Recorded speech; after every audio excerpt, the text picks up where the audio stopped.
welcome back to the DNA Performance YouTube channel, guys. If this is your first time here, make sure you hit the subscribe button so you don't miss any of our future uploads.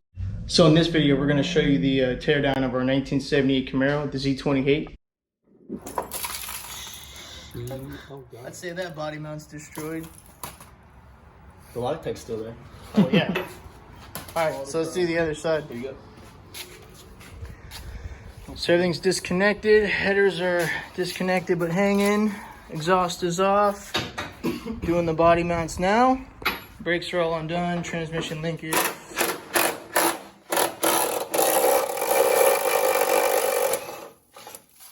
yeah, that's that, it's 1978 rust right there.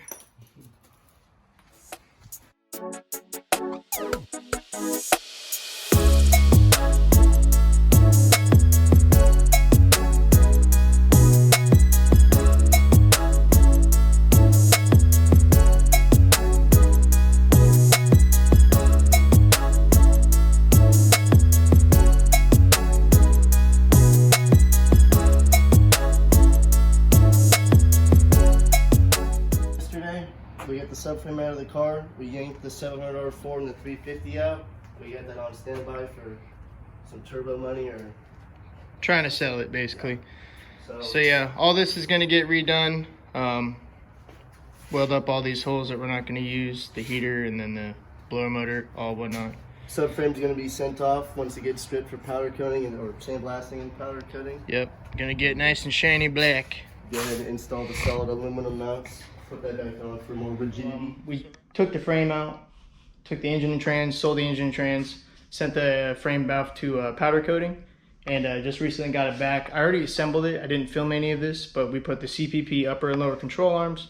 We put our Willwood 4-piston front brakes on, and I took the Centerline Combo Pros that we had, the wheels, polished them up real nice, and they look pretty good. So let's go check it out. So after stripping the frame down, we sent it off for sandblasting and powder coat from a local company. And like I was saying, here's the CPP upper tubular control arms. You got your lowers, and you got your Viking double adjustable coilovers. So we went to a manual steering over a power steering or a manual rack, just for simplicity right now, just to get the car rolling. It's a little bit more time efficient for us right now, rather than modifying the frame to fit a rack. So universal LS mount, engine mounts, and this frame came out really good, guys. There's really hardly any rust on it. Just like this is where body mount was, but it's really not even that bad. It came out pretty damn good. So all new steering, all new brake lines. You got your Willwood brakes back there, and these were the Combo Pros that came with the car, and these things shined up real good.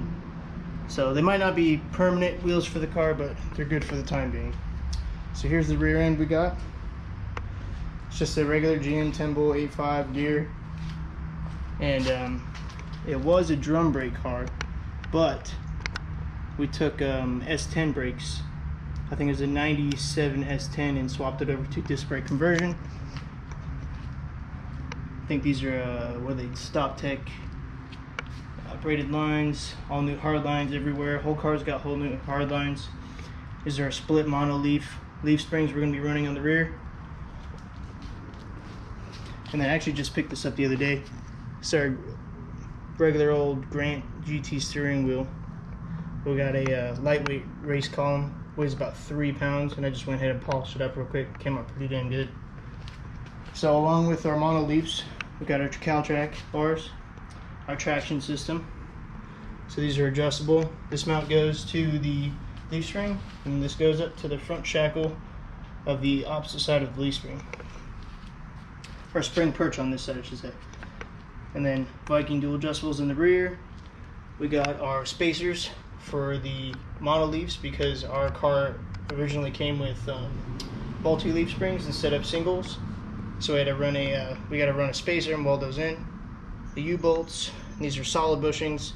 So we'll have to push the bushings out of that one, out of the mono leafs, and put these solid bushings in.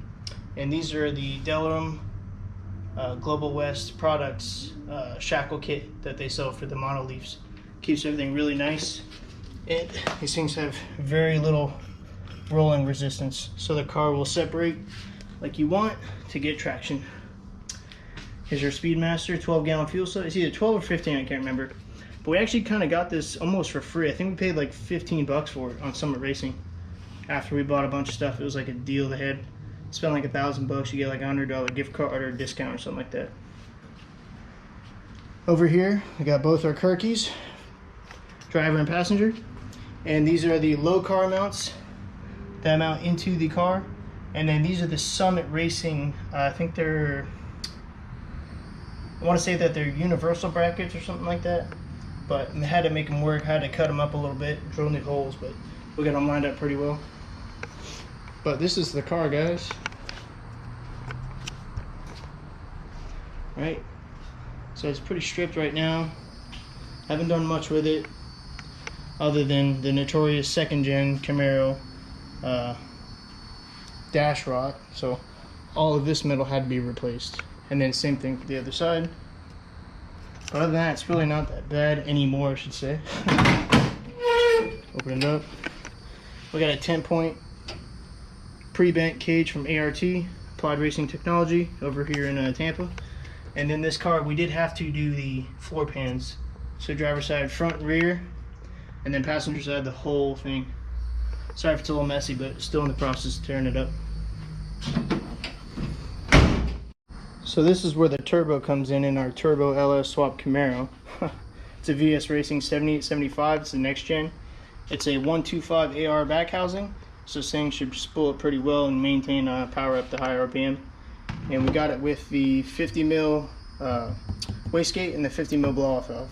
So we might have to run another wastegate. We'll see what happens.